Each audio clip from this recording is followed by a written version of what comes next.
Bueno, escuchen, respecto al cambio de horario, ya deberíamos haber empezado esta semana con el horario unificado todos los profes. No sé por qué técnica digital está dando clase a esta hora. Eh, no hay problema con... ¿se va a hacer el cambio de horario en la materia a los lunes al final? Sí, se va a hacer el cambio de horario. ¿Me pueden decir cuál es el profe de técnica digital que está dando clase en este momento? Olmedo, ¿puede ser? Que me dijeron la semana pasada.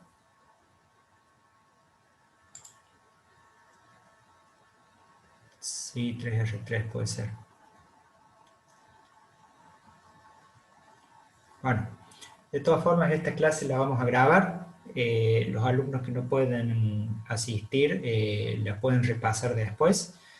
Y yo mañana voy a hablar con el profe para que él también se adapte al horario que había propuesto para que no tengan problema de asistir la gente del 3R3 que está con algún problema en este momento, parece. Sergio Olmedo. Sí, no hay problema. Yo con Olmedo tengo muy buena relación, hablamos bastante seguido, así que yo le voy a preguntar y le voy a hablar para ver qué pasó, porque ya esta semana, que es cuando tenemos que empezar a unificar, todavía él no se unificó. Bien, vamos a comenzar. Lo primero que voy a hacer es mostrarle, darles el link en realidad de la nube Mega, donde voy a ir subiendo las clases.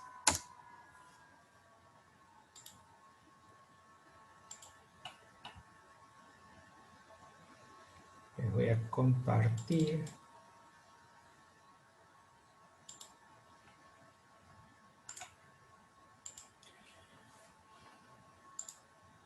Bueno, fíjense, la nube Mega tiene este formato, ¿sí? Acá ustedes van a ir viendo las carpetas que yo les voy a habilitar para compartir. Entre ellas ya está esta de dispositivos electrónicos 2021 y la del software de simulación que vamos a usar, que es el ORCAD 16.5, ¿sí? Ambas carpetas ya las compartí con un compañero de ustedes que se hizo eh, como adherente, digamos, a mi nube Mega. De todas formas, no hace falta hacer esa gestión, simplemente ustedes tienen que abrirse una cuenta en Mega, ¿sí? Se escribe Mega NZ, está radicada en Nueva Zelanda, si no me equivoco, esta nube, y, con solo crearse una cuenta que es gratuita, ya pueden acceder a dispositivos electrónicos. Yo les voy a obtener el enlace y voy a copiar el enlace y se los voy a pegar en el chat.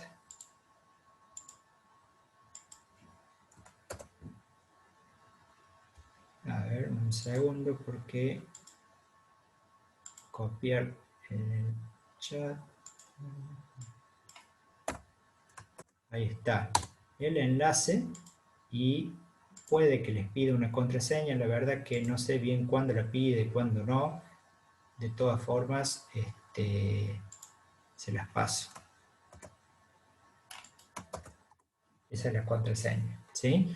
Eso es para las clases de dispositivos electrónicos. Las clases vamos a poner grabadas. Y después,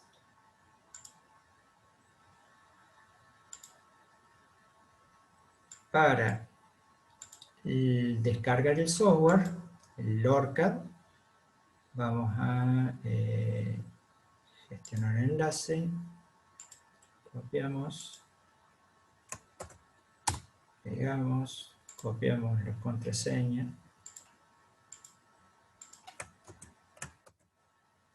Pegamos y ahí está el ORCAD 16.5. De todas formas, les sugiero que lo copien en este momento del chat y lo guarden en algún en un Word o en una Notepad, porque después cuando vean el video no van a copiar y no van a poder copiar y es medio difícil el link y la contraseña.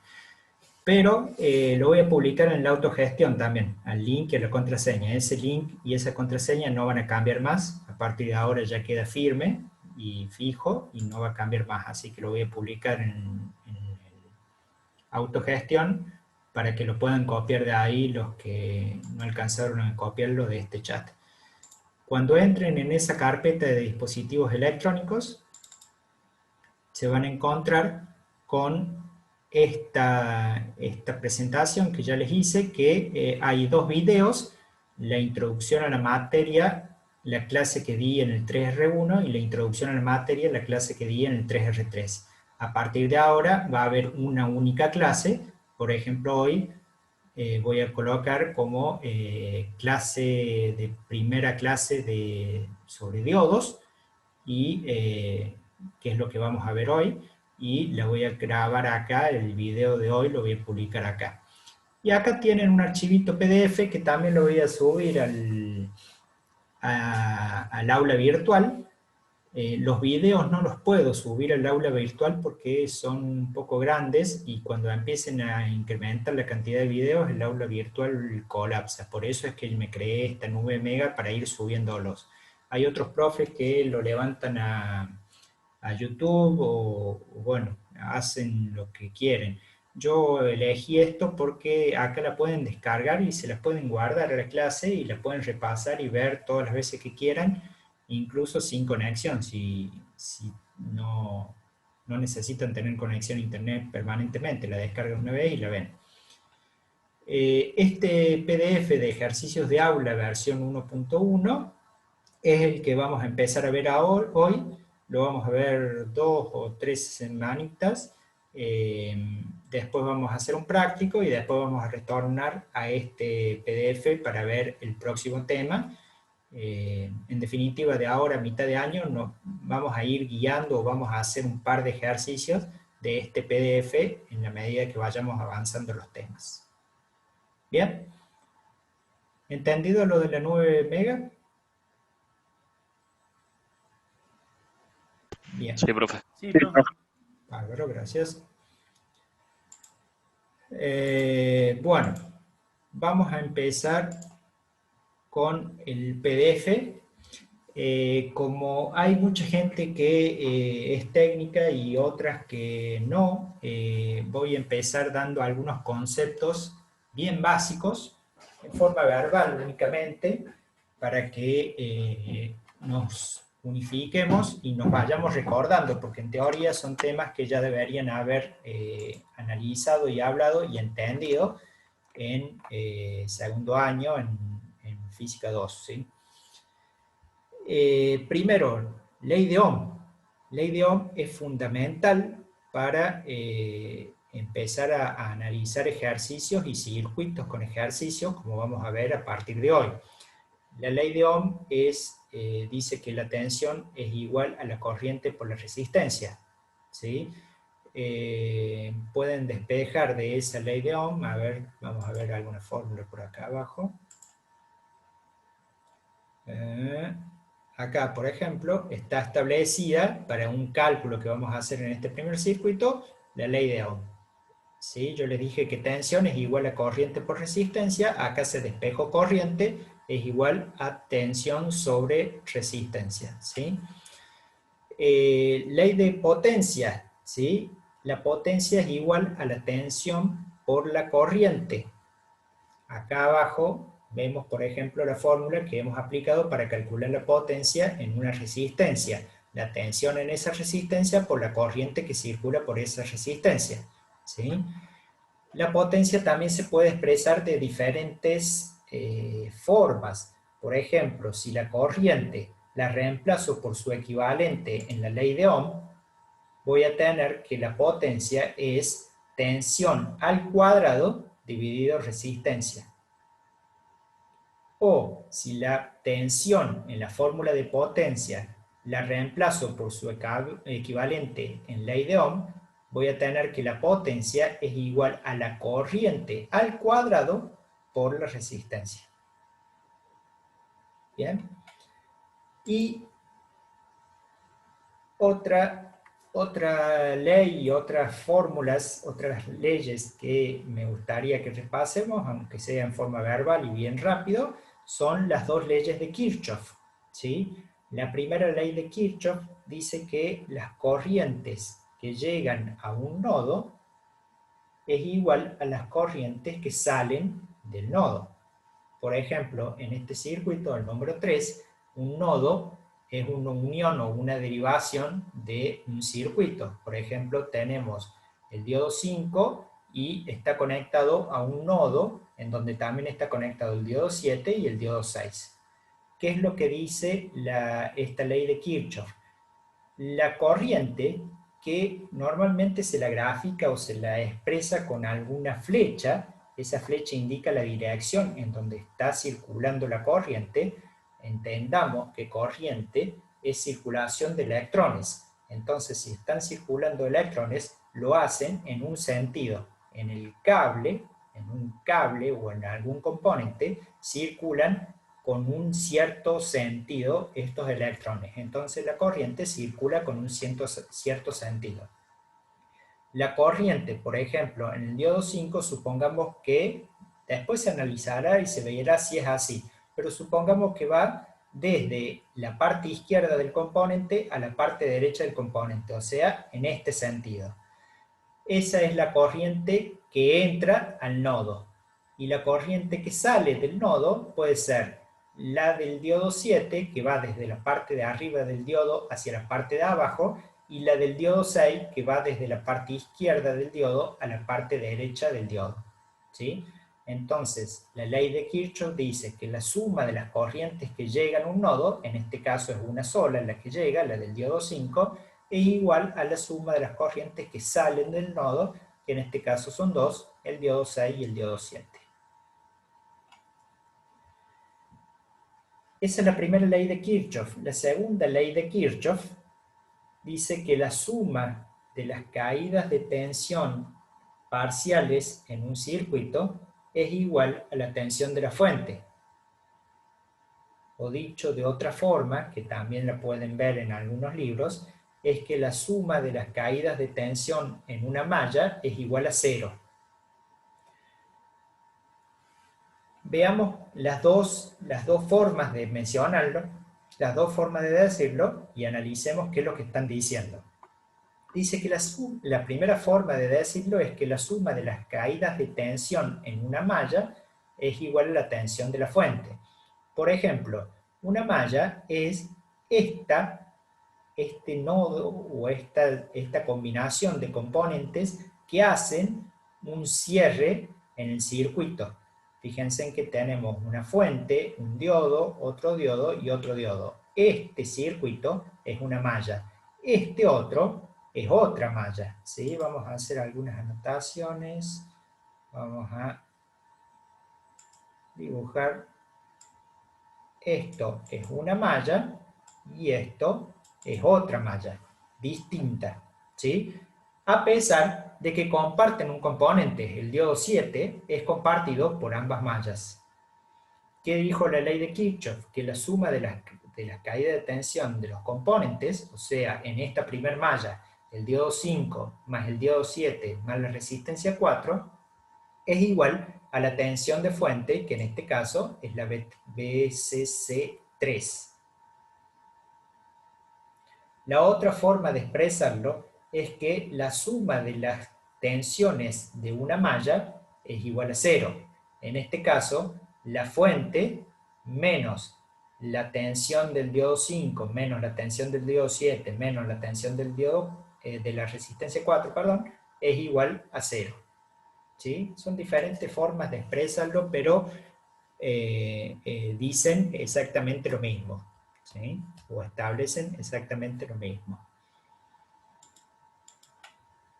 También supongo que este tema lo tienen entonces bien comprendido. Para resumir y que ustedes les queden claro, porque lo vamos a empezar a aplicar a partir de hoy.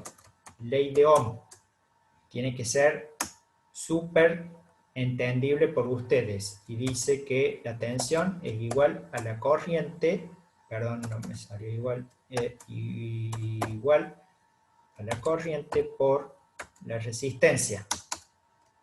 Leyes de Kirchhoff. La primera,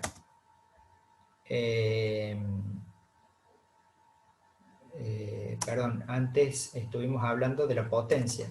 Potencia es P y es igual a la tensión por la corriente, también es igual a la tensión al cuadrado por la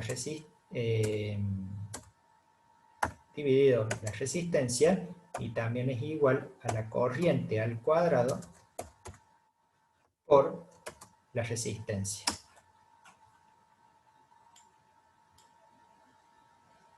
Y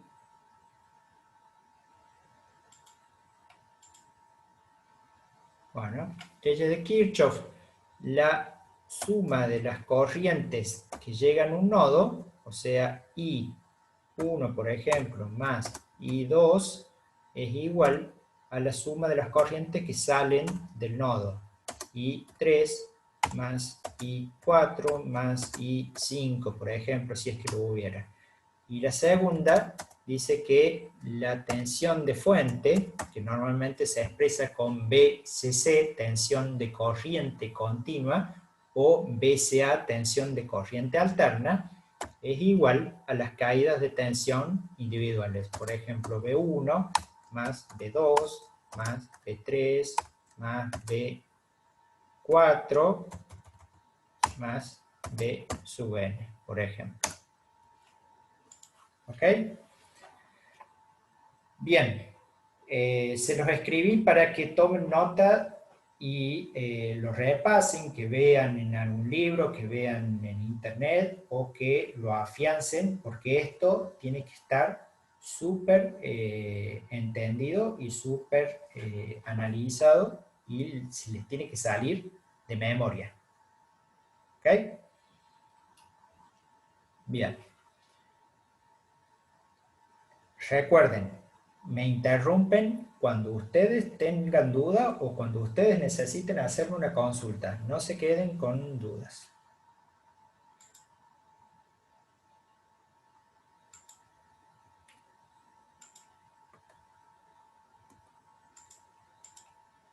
Bien, vamos a empezar a analizar estos circuitos para darle un poquito de tiempo al teórico a que avance un poco en los diodos, ¿sí? En el análisis de los diodos.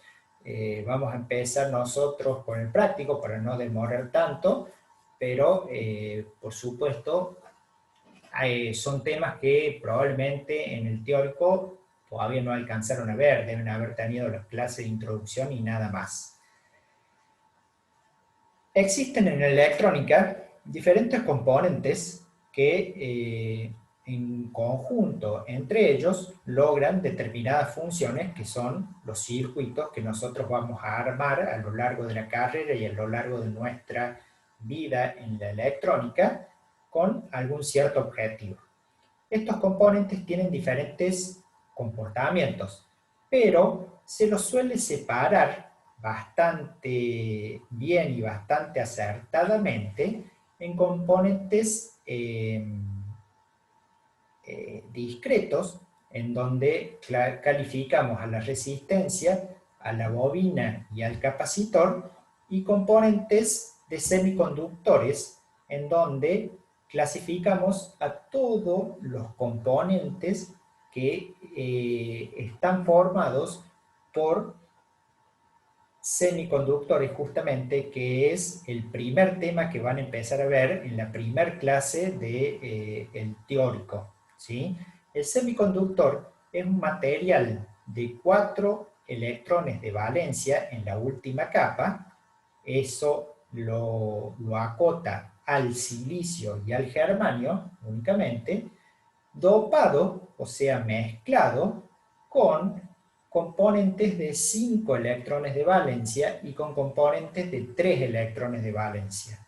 Al mezclarlo con componentes a este de 4 de valencia, el germanio y el silicio, con componentes de 3 electrones de valencia, forman un material que tiene más preponderancia de electrones. Por ende, se denomina material N de tipo semiconductor. Después, lo podemos mezclar con átomos que tengan 5 electrones de valencia y tenemos más preponderancia de huecos, y ahí vamos a tener el material P, ¿sí? Entonces, un semiconductor es la unión de estas dos partes, de un material tipo N y de un material tipo P. El N se forma con 4 de valencia más, más dopajes, o sea, en dopaje significa una pequeña proporción. La gran proporción es de 4 de valencia, silicio o germanio, más un dopaje de 5 de valencia para formar el N y un dopaje de 3 de valencia para formar el P.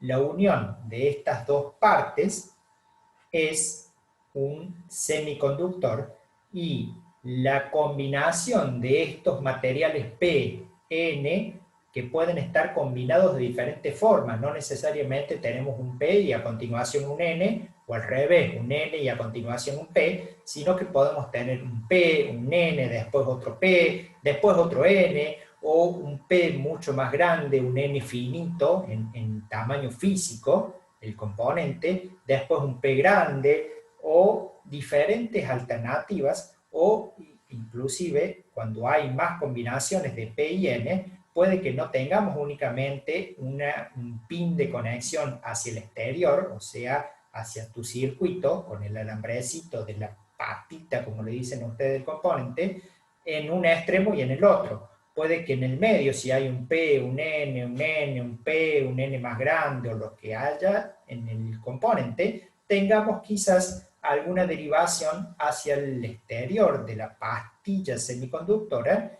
para conectar para darle forma a este componente semiconductor.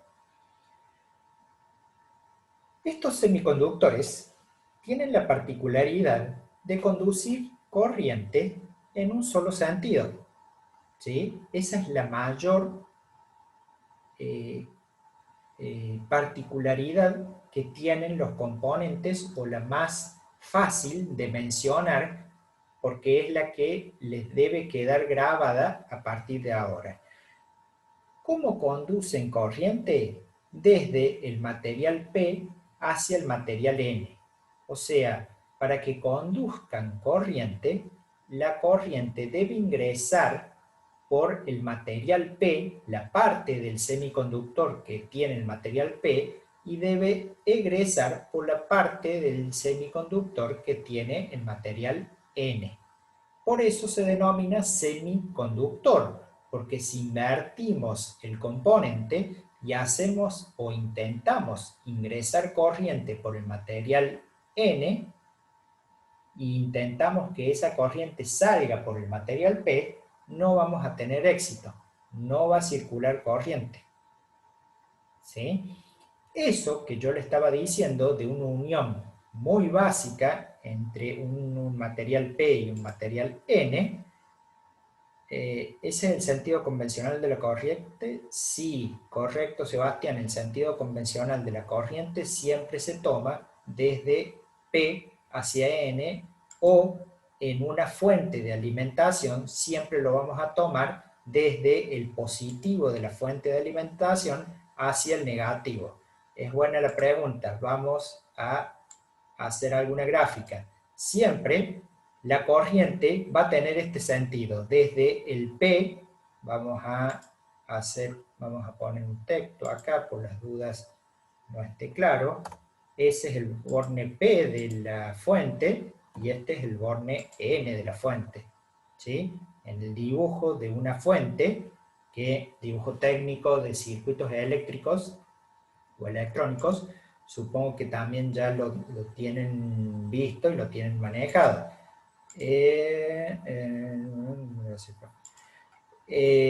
Entonces, el positivo de una fuente, que es esta parte grande, hace de que la corriente salga desde el positivo y circule por el circuito que tengamos.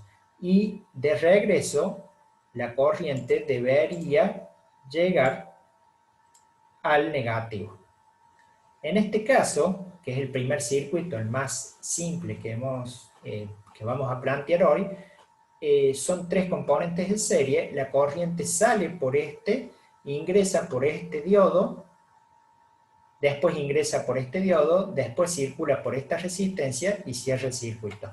Lo que tenemos que ver ahora es si en estos diodos, que son materiales semiconductores, tenemos correctamente, vamos a introducir una nueva palabra y que la vamos a usar mucho, polarizado al semiconductor. Correctamente polarizado significa que está polarizado en directa. Incorrectamente polarizado significa que está polarizado en inversa. La verdad, incorrectamente no es la palabra real, porque yo puedo colocar un semiconductor en polarización inversa, porque quiero que bloquee la corriente, no quiero que circule. ¿Sí? Entonces, no es algo malo colocar un semiconductor en polarización inversa, pero debemos saber que por ahí no va a circular corriente. En estos diodos que nosotros tenemos, estamos aprendiendo el dibujo a partir de hoy, ¿sí? Esto sí es probable que no lo conozcan algunas personas. Es el semiconductor más básico que podemos obtener en electrónica, es un diodo, tiene esta forma, siempre se dibuja de la misma forma y debemos distinguir las dos partes del diodo. Una parte se denomina ánodo, que es esa parte del componente, y otra parte, el otro extremo, se denomina cátodo, y es ese otro, la parte donde está la rayita, ¿sí? Es como una flechita, para que se den una regla mnemotécnica. La flechita indica hacia dónde circula la corriente. O sea, el ánodo es un material tipo P, y el cátodo es un material tipo N, ¿sí? Que concuerda con lo que habíamos hablado hace un ratito, que la corriente debería ingresar por el material tipo P, que ahora, a partir de ahora, no le vamos a llamar más material tipo P, sino ánodo en un diodo, y egresa por el material tipo N, que no le vamos a llamar más material tipo N, sino que le vamos a llamar por el nombre técnico que tiene el diodo, que es el cátodo, ¿sí? Cátodo lo pueden encontrar con C o lo pueden encontrar con K. Cualquiera de las dos opciones en diferentes libros puede ser válida. Guarda que esto estamos analizando, vamos a hacer un pequeño recuadro en azul. Estamos analizando los nombres del primer diodo, ¿no? No se confundan con que esto es el del segundo diodo, ¿sí? Es el ánodo y el cátodo del primer diodo. Bueno, ¿qué más? Al estar polarizado en directa, o sea, la corriente, como vemos en el sentido convencional de corriente, está ingresando por el ánodo, significa que va a circular corriente por el diodo. Pero como todo componente electrónico, en este caso un diodo, al estar polarizado en directa, va a dejar circular la corriente, pero una caída de tensión tiene que tener.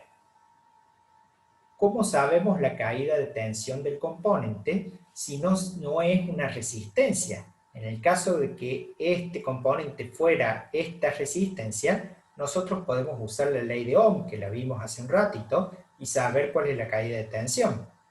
¿Cómo usaría la ley de Ohm? Sabiendo el valor de la corriente que circula, multiplico por los 10K, que es la resistencia, y tengo la caída de tensión. ¿Sí? Pero en este caso, el diodo, nosotros no sabemos qué resistencia tiene.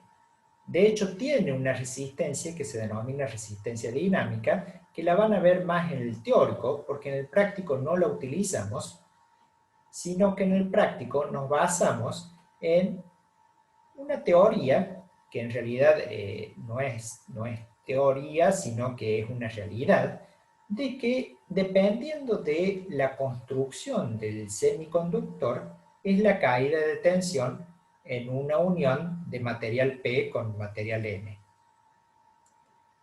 En el caso de que esté construido de silicio, fíjense en que yo le puse una nota diciendo que ese diodo era de silicio, la caída de tensión, lo vamos a escribir, es de 0,7 voltios.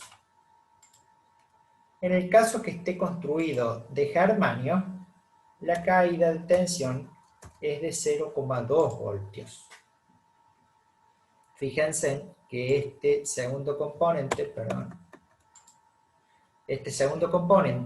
es de germanio. Yo les puse como que el material de 4 de valencia predominante en el semiconductor era germanio y en este era silicio. Entonces, nosotros lo primero que debemos hacer es analizar si el diodo está polarizado en directa. Ya hablamos que sí, que el diodo 1 sí está polarizado en directa. Después, ver qué tipo de componente o con qué está construido. Con silicio, entonces la caída de tensión en el componente va a ser 0,7. El diodo 2 está también polarizado en directa. Entonces la caída de tensión del componente va a ser 0,2. Y si queremos, podemos sumar la caída de tensión que hay desde, vamos a limpiar un poco, borrar mis dibujos, desde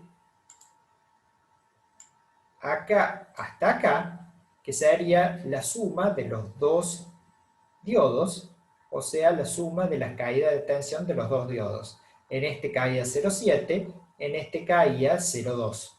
¿Sí? Acá abajo puse 0,3. Bueno, la convención dice 0,2 o 0,3. ¿Sí? Cualquiera de los dos valores yo se los tomo por correctos. O sea, si en un parcial ustedes utilizan para germanio 0,2, está bien, y si utilizan para germanio 0,3, está bien. No me molesta eso. Lo que sí, tienen que utilizar 0,7 para silicio, porque eso es clave. ¿Sí? Pero en el germanio puede ser 0,2 o 0,3. Yo creo que todos estos ejercicios lo hice con 0,3, entonces vamos a considerar 0,3 siempre. ¿Bien? La suma del 0,7 más el 0,3 del germanio es 1 voltio. Entonces, entre estos dos diodos tienen una caída de tensión de 1 voltio. Si nosotros planteamos la segunda ley de Kirchhoff, que dice que la suma de las caídas de tensiones individuales es igual a la tensión de la fuente, yo puedo decir que los 9 voltios de la fuente es igual a 0,7 del diodo 1 más 0,3 del diodo 2 más la caída de tensión en la resistencia 1, que no lo sé por ahora. Pero la puedo despejar porque como la BCC la tengo en 9 y la C, puedo plantear lo que establezco en esta unión, en este apartado A, que es la tensión en la resistencia, es la BCC 1 menos la tensión en el diodo 1 menos la tensión en el diodo 2, y me dice que la tensión en la resistencia es 8 voltios. Si yo tengo la tensión en la resistencia y también tengo el valor de la resistencia, puedo calcular la corriente, como hago en este punto B, con la ley de Ohm. Corriente es igual a tensión dividido resistencia, 8 sobre 10 kilo ohm, 800 microamperes. Y vamos con un concepto importante ahora. Si yo digo que en esta resistencia 1 están circulando 800 microamperes, ¿cómo sé cuál es la corriente que está circulando por el diodo? 2. ¿Cuál es la corriente que está circulando por el diodo 1? ¿Y cuál es la corriente que egresa de la fuente? Y por consecuencia, la corriente que ingresa a la fuente. O sea, la corriente que egresa de la fuente es igual a la corriente que ingresa. Eso no hay alternativa, siempre va a ser así, ¿no? Salvo que, ya que estamos, lo vamos a mencionar, que se dé una pérdida. Por ejemplo, ustedes conocen en todas sus viviendas, hay un interruptor diferencial. El interruptor diferencial justamente hace eso que acabo de decir yo. Mide la corriente que egresa. Ustedes tienen una fase y un neutro cuando entran a su casa. El diferencial mide la corriente que está circulando por la fase, la corriente que retorna por el neutro y constantemente hace la resta. Si la resta es 0, se queda piola, no pasa nada.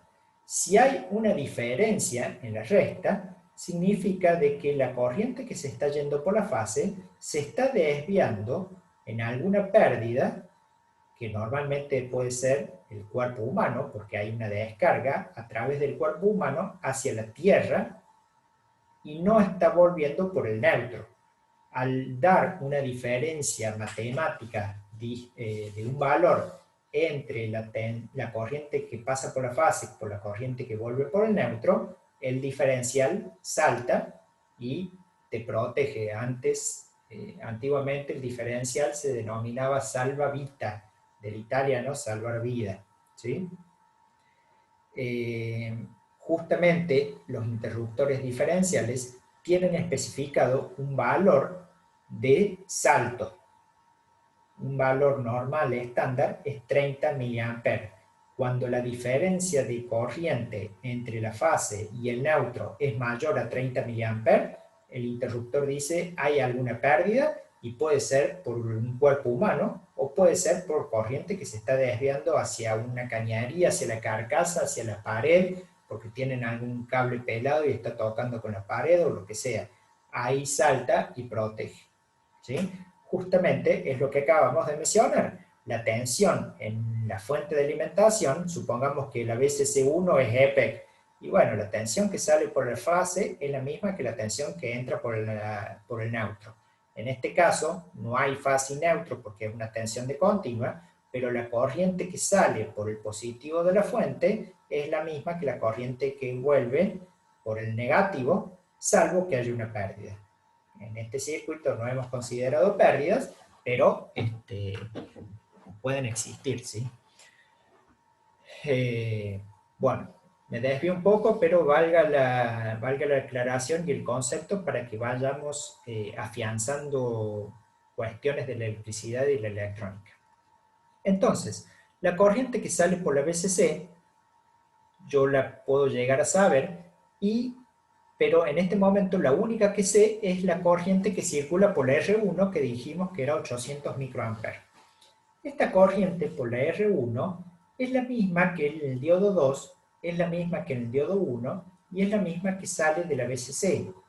¿Por qué estoy tan seguro que es la misma? Porque fíjense en que no hay ningún nodo en este circuito. Y la primera ley de Kirchhoff dice que la suma de las corrientes que circulan, que llegan a un nodo, es igual a la suma de las corrientes que salen del nodo. Pero si no hay ningún nodo, la corriente que va circulando por el circuito es siempre la misma. Otra forma más común, pero que también es bastante buena de entender la ley de Kirchhoff, es que en un circuito en serie, la corriente siempre es la misma. En este caso, este circuito se denomina en serie porque un componente está conectado a continuación del otro. En este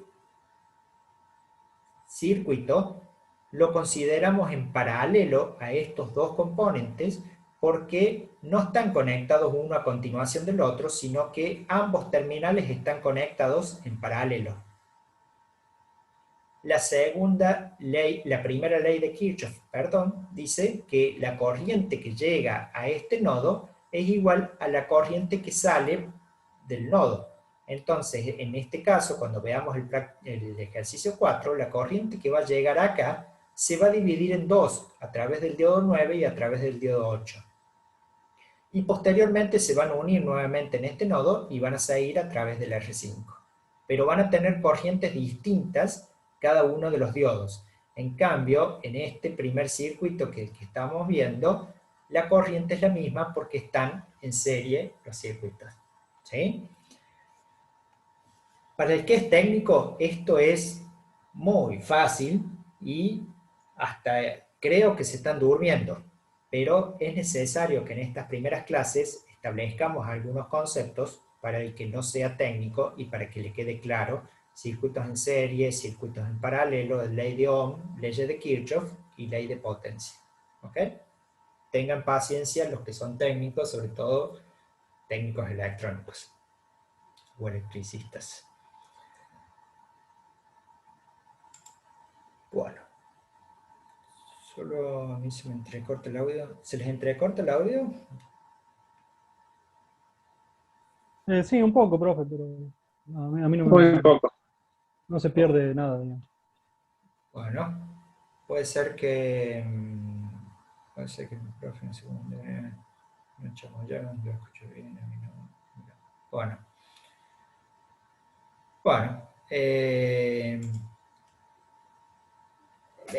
yo tengo una conexión de Wi-Fi, entonces puede que sea yo el problema, pero si en algún momento se entrecortó mucho y perdieron algún concepto, avísenme y lo repito, ¿sí?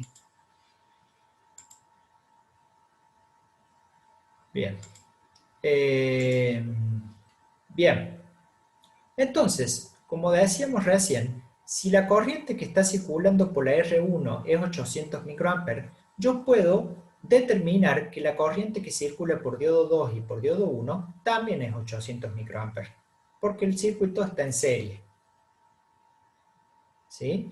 Entonces, y también puedo determinar que la corriente que egresa, que sale de la BCC, es 800 microamperes. Y la que llega es 800 microamperes. Entonces, esta corriente de 800 microamperes la puedo determinar como que es la corriente por todos los componentes.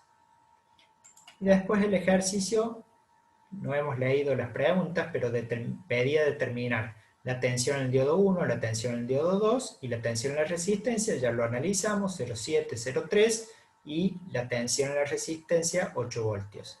Después el valor que circula de corriente, lo hablamos recién, 800 microamperes, y calcular la potencia en la R1.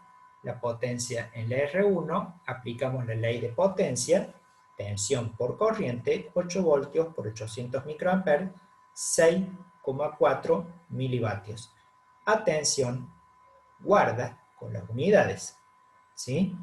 Tensión en voltios, corriente en amperes, me da potencia en vatios, ¿sí? En este caso yo puse tensión por microamper. Entonces, el valor me dio en milivatios, pero si se confunden, les sugiero utilizar la notación científica de la calculadora y en el caso de que tengan que ingresar el 8 voltios, directamente ingresan el 8. En el caso que tengan que ingresar un micro, sea microamper, sea microvolt, sea microvatio, sea lo que sea, pero un micro lo ponen elevado a la menos 6.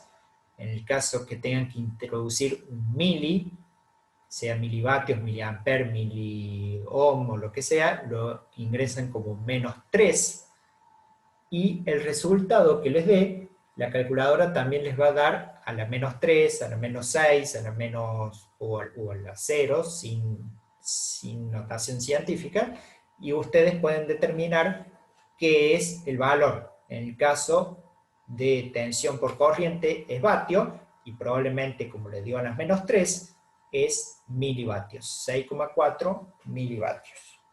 ¿Bien? Y acá yo puse un cartel que dije comercial 1/4 vatios. Supongamos que nosotros vamos a querer armar este circuito. La potencia de la resistencia que nosotros tenemos que comprar, sepamos de que tenemos que comprar un diodo de silicio, un diodo de germanio y una resistencia de 10 kΩ. Pero cuando vayamos a las casas de electrónica a comprar resistencias, nos van a pedir un segundo parámetro. No solo vamos a tener que darle el valor óhmico de la resistencia que nosotros queremos, sino qué potencia es capaz de soportar esa resistencia. En este caso, el cálculo nos dio que esa resistencia que vamos a colocar en ese circuito tiene que soportar al menos 6,4 milivatios. En lo comercial no existen valores, o mejor dicho, va de nuevo, en lo comercial existen valores unificados de potencia. El más chico que van a encontrar es de 1/8 vatio, ¿sí? 0,125 vatios, pero es un poco raro. Un poquito más común que encuentren es de 1/4 vatio, que es 0,25 vatios, y que, o sea, 250 milivatios, que para este caso está más que sobrado, porque nosotros necesitamos que soporte o que aguante únicamente 6,4. Entonces, si compramos una de 250, que es lo más chico que viene y que podemos encontrar, estaríamos bien y no deberíamos tener problemas que la resistencia se queme. Ahora imaginemos que nosotros acá el cálculo de potencia nos haya dado 400 milivatios. Una de 1/4 vatio, o sea 250 milivatios, si nosotros la ponemos, se quemaría, porque soporta 250 milivatios, empezaría a levantar temperatura y llegaría un momento, después de un pequeño instante de tiempo, no muy largo, un par de segundos, en donde le empezaría a salir humo y se quemaría. Para eso, nosotros tenemos que hacer el cálculo de potencia para saber qué resistencia deberíamos poner, no solamente el valor óhmico, sino la potencia, y si nos hubiera dado 400 milivatios, deberíamos comprar de medio vatio, que es el valor estándar que le sigue, que es de 500 milivatios.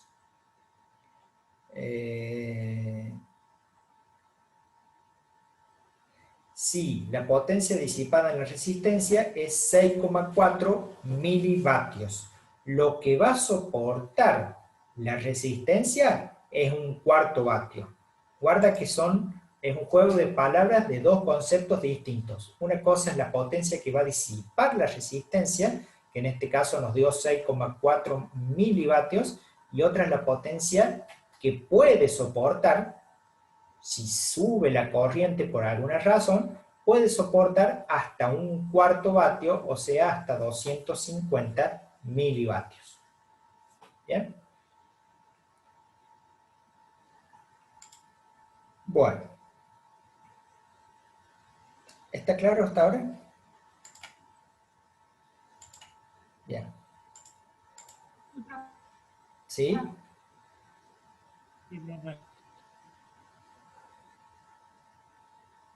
¿Alguna pregunta?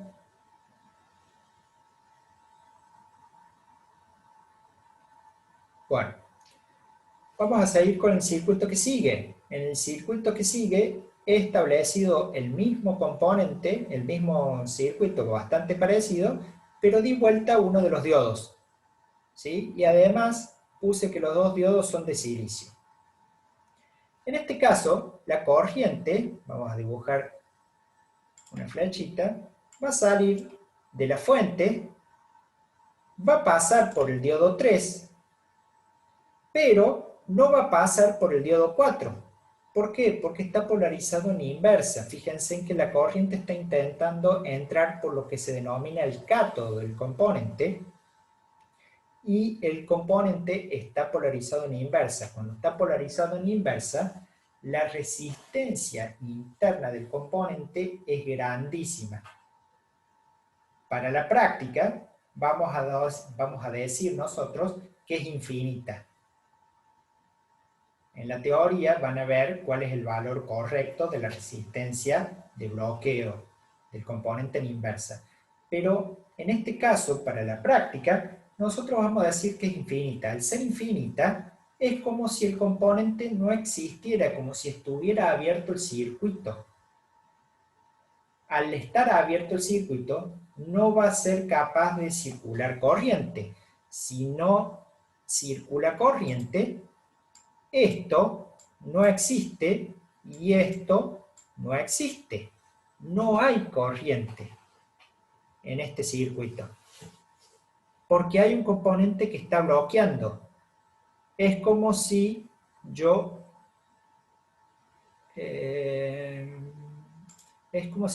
acá tuviera el circuito abierto.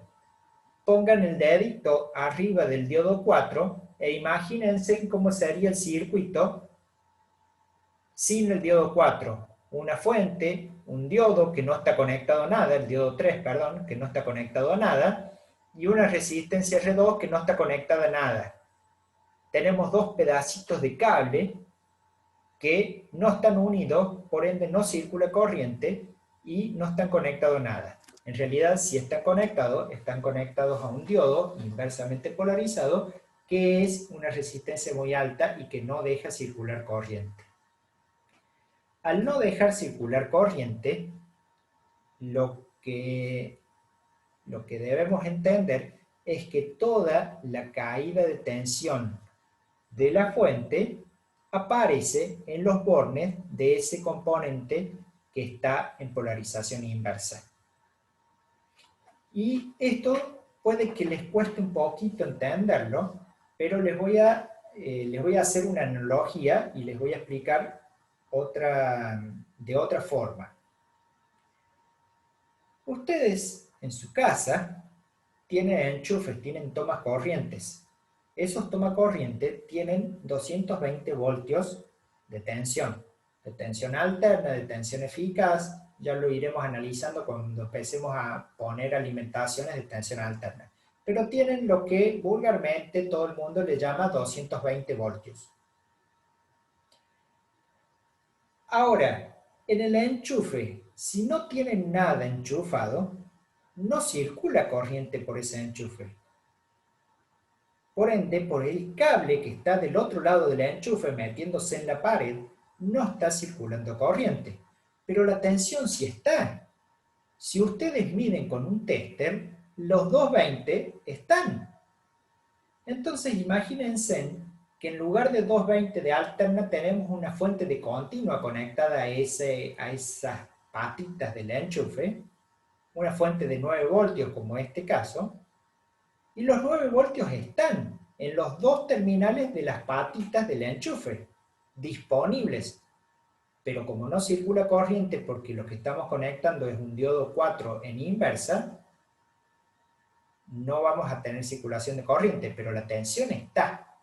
¿En dónde? En donde está abierto el circuito. ¿Dónde está abierto? En el diodo 4. Entonces, en este caso, los 9 voltios de la VCC2 caen en el diodo 4. Y ese es un concepto importante a tener en cuenta. ¿Sí? Fíjense en lo que yo puse en la primera parte, determinar la tensión en cada uno de los componentes. Puse en el diodo 3, 0 voltios. ¿Por qué 0 voltios? Me dicen ustedes, si está polarizado en directa, debería caer 0,7 voltios. Sí, correcto, está polarizado en directa, debería caer 0,7 voltios, pero debe circular corriente para que caiga un valor de tensión. Como en este circuito no circula corriente, no podemos afirmar de que hay una caída de tensión de 0,7 voltios. En el diodo 4, 9 voltios, como hablamos recién, y en la R2, acá hay un error, no es R1 sino R2, es el valor de la VCC menos las dos caídas de tensión de los diodos, o sea, 0 voltios. O también lo podemos determinar por ley de Ohm. 0 amperes por 10K, 0 voltios. Bien. El valor de la corriente que circula, 0 amperes. No circula corriente. ¿Por qué el diodo 4 tiene 9 voltios? Bien, vamos de nuevo con ese concepto.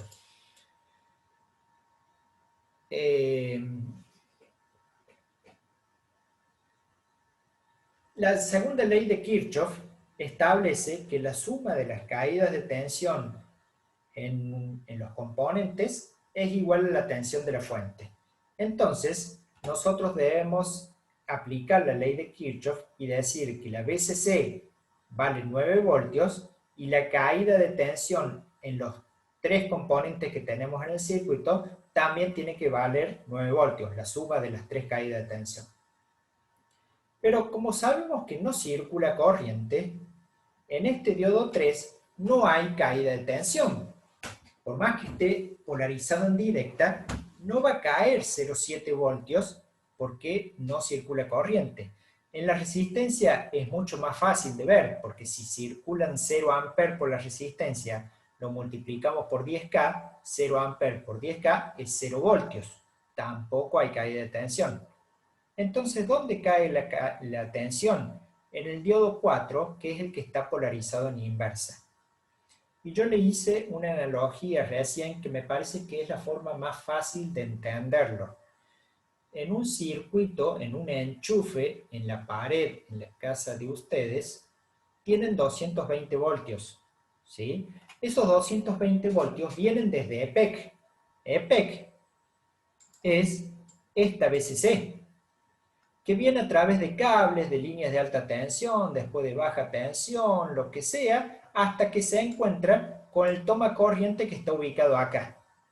Pero en el toma corriente ese, ustedes no conectan ninguna carga, tienen un circuito abierto en el toma corriente. Los 220 están en el toma corriente, pero no circula corriente, porque no hay nada conectado. En el caso de que conecten un diodo en inversa, también no va a circular corriente, pero los 220 van a seguir estando. ¿Sí? Lo tomemos con pinza eso que acabo de decir, porque en realidad en la alterna el diodo se va a comportar un poquito distinto. Pero supongamos que en lugar de 220 de alterna en el enchufe, EPEC nos está mandando 9 voltios de continua. Si EPEC nos manda 9 voltios de continua y tuviéramos 9 voltios en el conector que está en la pared en el toma corriente, si yo pongo un diodo en inversa, no va a circular corriente. Va a haber un componente conectado entre las dos patitas, pero no va a circular corriente. ¿Y cuál es la tensión en ese componente? Y 9 voltios. Por más que no circule corriente, la caída de tensión va a seguir estando y van a ser 9 voltios. ¿Se entendió, Sergio? Bien. Y Facundo dice, esa tensión en el diodo 4 sería una tensión teórica, porque si no hay corriente tampoco caería tensión en el diodo 4, ni en el diodo 3, ni en R2. Perfecto, Facundo. Sí, es una tensión teórica, pero si vos vas con el tester y armas este circuito y medís, vas a tener 9 voltios. Ahí te va a dar 9 voltios. ¿Sí? Pero la corriente que va a circular es muy chica, prácticamente cero. Les voy a dar otro ejemplo. Cuando ustedes vayan al laboratorio y empiecen a usar la fuente de alimentación que está en el banco del laboratorio, lo primero que van a hacer cada vez que vayan a conectar un circuito es regular la fuente al nivel de la tensión que ustedes tienen que conectar. 12 voltios, 5, 9, 24, lo que sea. ¿Y cómo van a hacer eso? Y van a conectar el tester y van a medir el nivel que hay en los bornes de la fuente. Pero no va a circular corriente. ¿Por qué? Porque el tester tiene una caída, una impedancia muy grande cuando mide tensión, entonces no circula corriente. Si nosotros ponemos en esa fuente un diodo en inversa y medimos con el Profe, tester, también va a dar la caída de tensión. Sí, decime.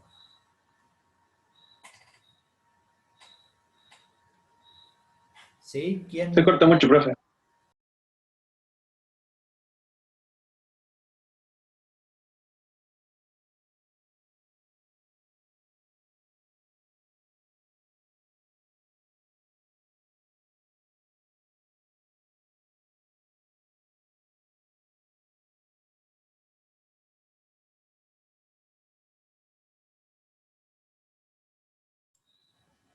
Bien.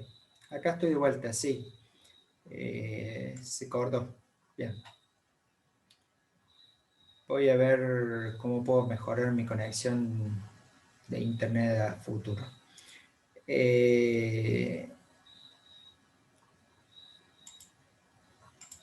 Estaba compartiendo esto.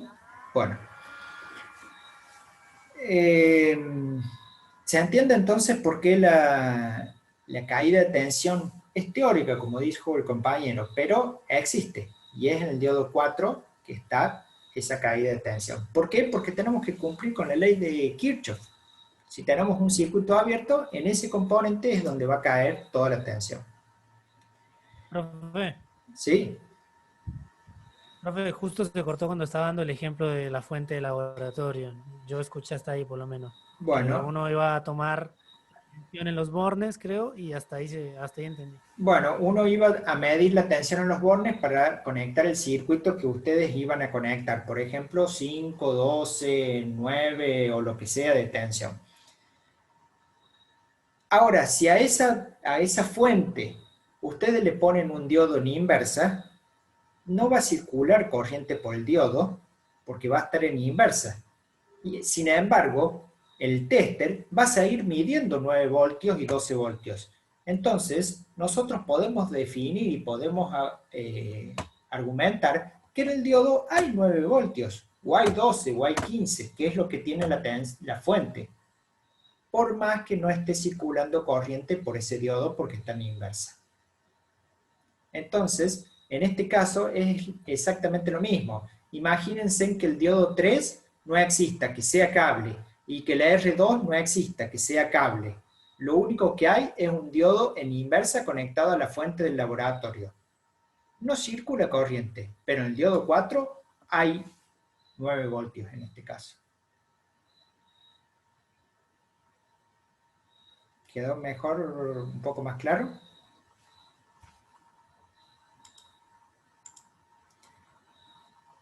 Claro, el diodo 4 es el análogo al toma corriente, consume toda la tensión, por eso en diodo 4 se ve esa caída. No cae nada en diodo 3 porque no hay corriente, ni en R2 por la misma razón. Exacto, es como si fueran cables, no existen.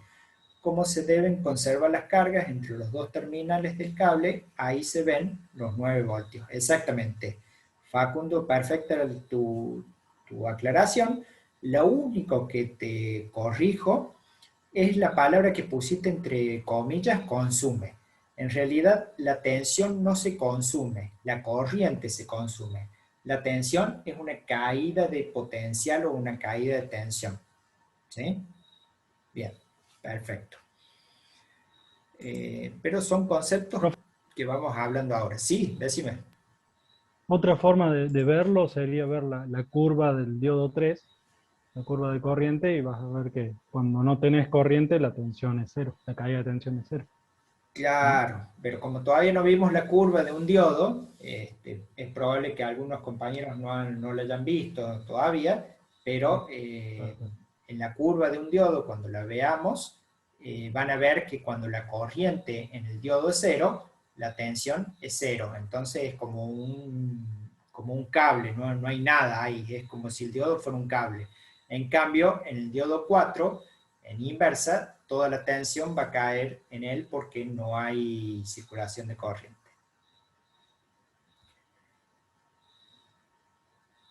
No sabía qué poner. Perfecto, Facundo, ningún problema. Bueno, entonces, la caída de la corriente cero, lo podemos determinar también con la ley de Ohm en la resistencia, y la potencia en la resistencia también es 0 vatios. Inclusive, en este caso, la resistencia no consumiría potencia ni calentaría. Marcos, profesor, si solo dejamos el diodo 4 y abrimos el circuito en R2 para medir la tensión, igualmente daría 9 voltios. A ver. No, estimado Marcos, si vos abrís el circuito en R2, vas a tener como cables sueltos, porque vas a tener el diodo 4 conectado al diodo 3 y conectado a la fuente. Después vas a tener un cable suelto que no está conectado a nada, que es el extremo del diodo 4 con el extremo del R2 que está desconectada. Y el otro extremo del R2 también está desconectada. El otro extremo del R2 está desconectada y tendrías un cable suelto conectado a nada. En ese caso, no verías los 9 voltios en la R2 ni en el diodo 4. Verías los 9 voltios en este punto medio, entre la unión del diodo 3 con el diodo 4, con respecto a este cable que está suelto. Ahí verías los 9 voltios, porque el circuito está abierto desde acá en adelante. Vamos al ejemplo del 1. En el caso de que vos saques la R1 y que lo dejes abierto como estás sugiriendo ahora, los 9 voltios caerían acá en la R1. ¿Por qué? Porque el circuito está abierto. Es como si acá hubiera un diodo en inversa. ¿Por qué está abierto el circuito? Porque sacaste la resistencia. ¿Se entiende, Marcos?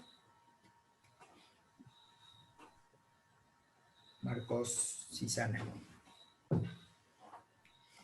Profe, ¿Sí?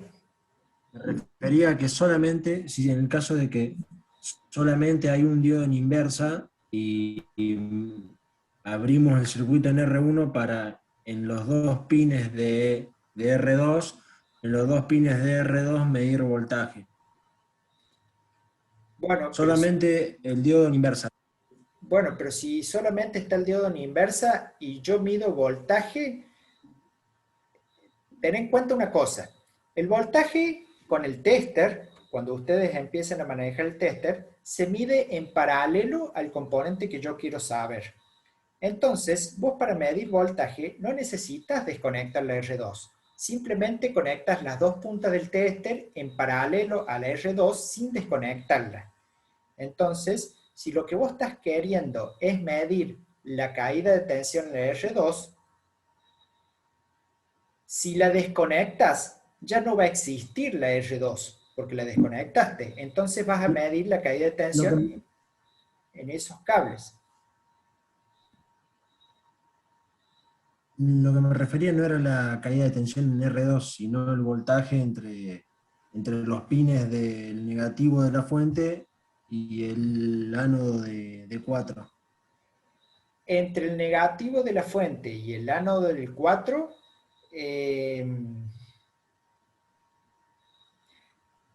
no vas a medir nada, porque vos deberías medir los 9 voltios entre el cátodo del 4 y el cable del negativo de la fuente, porque ahí es a donde se empieza a interrumpir el circuito.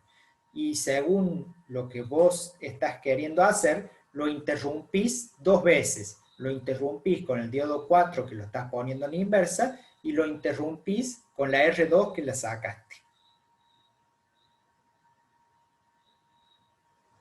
¿Lo entendió, Marco? Perfecto. A ver, que me perdí un poco con lo que me venían comentando. No me medí nada si medí en ese punto. Claro, ahí tenías abierto el diodo en la inversa y medís el cable que va al negativo, el cable suelto, exacto, Darío.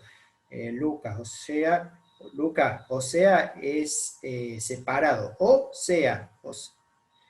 tenés cerrada la parte positiva y la negativa abierta. No va a circular nada de tensión por el tester. Perfecto, Lucas, exacto. Bien. ¿Ok? Bueno. Y la potencia es 0. Bueno. Para no marearlos tanto, les voy a dejar planteado el problema 3 únicamente y el 4 lo vamos a hacer juntos la próxima clase, ¿sí? Pero el 3 quiero que lo vean ustedes y que lo revisen ustedes. Les doy algunos tips. En realidad la solución está acá, tienen que entender la solución. Si no la entienden, me avisan y la clase que viene lo repasamos. Pero el objetivo es que ustedes lo vean solo al ejercicio 3.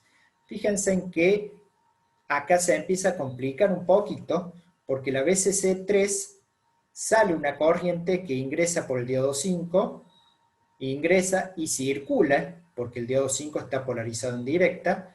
En este nodo se va a dividir en una corriente hacia abajo y en una corriente hacia la derecha.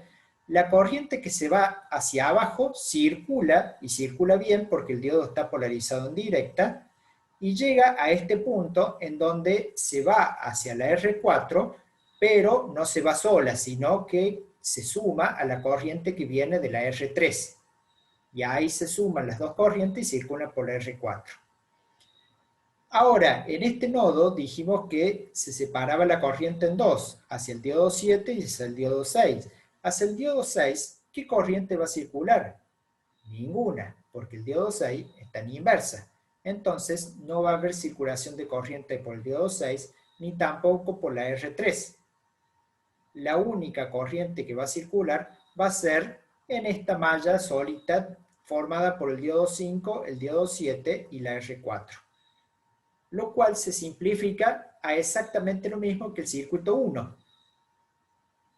Aunque en el dibujo yo tenga dibujado más otro diodo y más otra resistencia, pero es el circuito 1. El comportamiento es igual que el circuito 1. Entendiendo ese concepto, verifiquen las fórmulas, verifiquen lo que yo armo y lo que yo le describo en la solución y traten de comprender el circuito. ¿Quedó claro, chicos?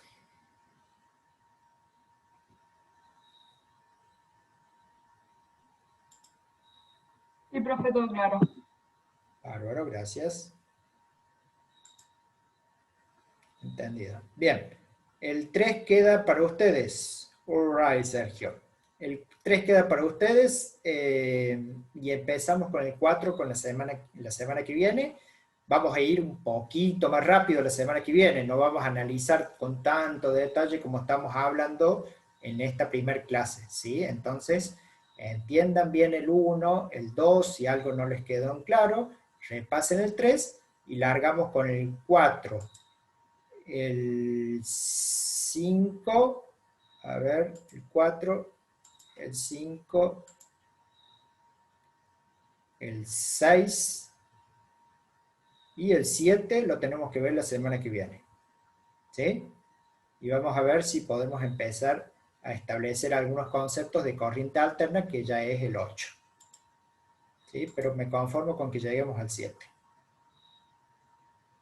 Y gasto en el teclado. Bueno, Lucas, no hay problema. Bueno. Ok. Les mando un saludo, les mando un abrazo. Que anden bien. La clase la grabo, la levanto en la nube Mega en un ratito. Ahora se empieza a bajar en mi compu y después la subo a la nube Mega. Mañana ya la van a tener disponible ahí para el que la quiera consultar y rever. Muchas gracias, profe. Gracias, profe. Nos vemos. Chao, Muchas saludos. gracias. Buenas Profe. noches. Chao. Chao, profe. Chao. Profe, Chao. profe, Javier. Sí, dime. Sí, ¿qué tal? Yo quería hacer una consulta. Yo no estoy inscrito en la materia. Yo la cursé cuando con Celdrán y Chaer Sí. y necesito rendirla. Bueno. Por lo que veo, ustedes suben por lo que veo no tiene los mismos prácticos que Chaer, ¿puede ser? No, porque Chaer ya se fue hace unos cuantos años y le hemos Sí, modificado bastante los prácticos, pero en general los temas son iguales, no varía mucho. O sea, los prácticos los hemos modificado, pero los temas son los mismos. ¿A qué voy? No ha cambiado la materia de dispositivos electrónicos de la época que la daba Chaer a este momento que la estoy dando yo o la ingeniera Moreno. Eh, lo que han cambiado son los prácticos o la forma de analizar el tema, pero los temas son los mismos. ¿Se entiende? ¿Quién sí, era se el que estaba entiende. hablando? Yo consultaba porque, Franco, Franco, sí, sí, era decime. Franco. Yo consultaba porque en su tiempo, cuando estaba Chaer, el final era teórico, digamos, se probaba, se regularizaba el práctico y el final era teórico más que todo. Sí, no, No sé ahora, si seguirá siendo igual. no, ahora cambió. Dale una miradita. ¿Vos estuviste conectado la semana pasada o no pudiste? ¿Cómo? Disculpa, no te escuché. Si vos estuviste conectado en la clase de la semana pasada o no pudiste. Bueno, No pude porque no, como no estoy inscrito en la materia, me pasó el link un compañero. bueno, dale, no hay problema. Fíjate en el aula virtual, perdón, en la nube mega esa que les dije en el principio de la reunión. Ahí está la clase de la semana pasada. Dale una miradita a la clase en donde están las condiciones de regularización y las formas de rendir el final. Pero básicamente, hoy vos ya perdiste la parte práctica y cuando vayas al final, si ya lo tenés regularizado, tenés que rendir teórico y práctico. Salvo que te inscribas, que te des de baja en la materia y que te inscribas nuevamente, que rindas los parciales conmigo, te vaya bien y promociones la parte práctica y vayas al final a rendir nada más que el teórico. O la otra opción es que también rinda los exámenes parciales teóricos, que eso también del cambio de la época de Chaer, no existían exámenes teóricos. Ahora sí existen exámenes teóricos y te posibilitan la aprobación directa de la materia, entonces no rendí final directamente. Si a vos te va bien durante el año con los prácticos, con los exámenes prácticos, los exámenes teóricos, no rendí final. Entonces, bueno, no es una idea tan descabellada o tan loca darse de baja en la materia y cursarla de nuevo. No sé si a esta altura del año podés hacer esa gestión con la facultad, pero si lo intentas, en una de esas sería una buena alternativa. Si no, cursarla e ir estudiando y a fin de año rendir práctico y teórico. Ambas cosas deberías rendir vos, Franco. Claro, sí, ya no tengo la posibilidad y aparte no me di de baja porque no me coinciden los horarios, aunque veo que cambiaron, o sea, no es el mismo horario del presencial que virtual. No, pero Eh, en teoría lo virtual va a ser hasta mitad de año y deberíamos volver a lo sí, sí, presencial. Entonces, en el segundo cuatrimestre, posiblemente el horario sí se cumple y si vos no podías, vas a tener inconveniente. claro, sí. ¿Usted tiene las clases del año pasado? O no sé si llegó a Sí, grabar o algo de eso. sí, las grabé. Eh, a ver, Franco, vamos a hacer una cosa. Como vos eh, ya ya la cursaste esta materia, yo te voy a mandar a vos únicamente por privado Sí, en este chat el link para que entres a las clases del año pasado, ¿sí? Y ahí las puedas ver y las puedas revisar. ¿Por qué no se los quiero mandar a los otros alumnos? Porque en teoría yo voy a mejorar mis clases virtuales este año. Entonces, las clases que voy haciendo este año deberían ser mejores que las del año pasado porque ya he adquirido experiencia en la virtualidad. Y dame un segundo que voy a cortar la grabación de hoy para que no, todo esto ya no tiene sentido. Ahí está. Eh, pero bueno, para ayudarte a vos, te voy a dar el link para que descargues y para que veas tiene el enlace, todas las clases del año pasado y para que puedas empezar a estudiar si querés. Franco Sac. Sí, me Ahí, sirve un montón. ahí está el La link. idea de 10.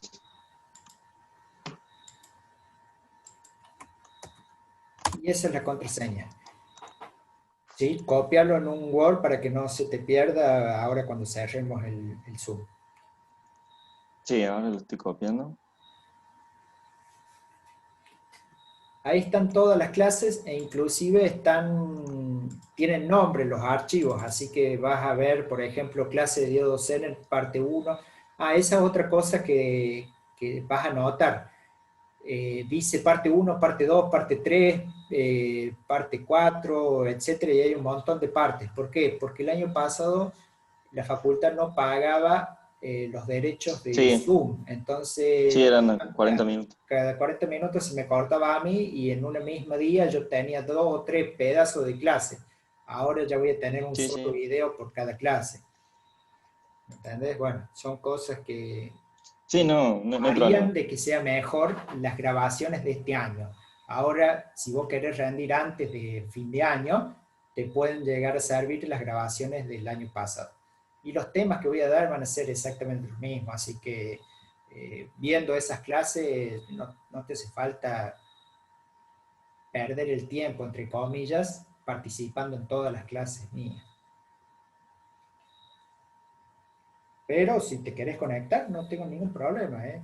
Podés conectarte en todas las clases y participar. Claro, claro, creo que usa el mismo idea, así que si tengo Voy, alguna duda o algo podría voy a usar el conectarme. mismo idea a partir de ahora, sí, el que creé hoy.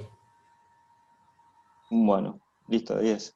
Muchas ¿Dale? gracias, me sirve un montón eso. Dale. De 10. Me alegro, Franco. Gracias, Que andes profe. bien. Chao, chao.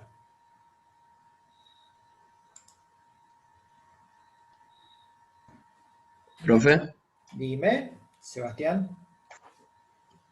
la clase anterior había dicho que iba a hablar con los otros profesores por eso del cambio de horario, si se Sí, iba a con hacer o no. me dijeron de que Olmedo estuvo dando clase ahora. Voy a hablar con Olmedo a ver qué es lo que pasó, por qué no cambió él al horario unificado. Lo que sí les aseguro, y que lo estuve hablando, es que no va a correr la asistencia mientras estemos en clases virtuales. O sea, hasta mitad de año no voy a tomar asistencia porque el decanato mandó la reglamentación para que no haya asistencia hasta mitad de año, porque puede haber gente que tenga problemas de internet, que no se pueda conectar, o horarios, o lo que sea. Entonces, eh, no se va a tomar lista hasta mitad de año, por lo menos mientras esté la virtualidad.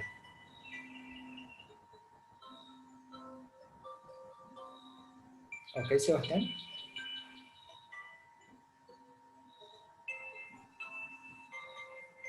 Sebastián. Bien, puedo entonces eh, no asistir, digamos, a la exposición. Claro, podés no asistir y mirar la clase en diferido, pero de todas formas, si el problema fue con el ingeniero Olmedo, yo voy a hablar con él mañana y le voy a preguntar, bueno, cuál es el horario de él y que se adapte, así no tienen problemas de cursados con él, con digitales como tuvieron hoy, por ejemplo.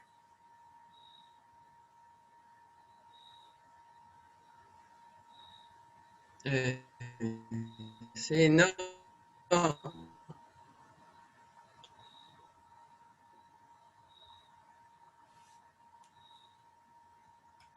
¿Ok?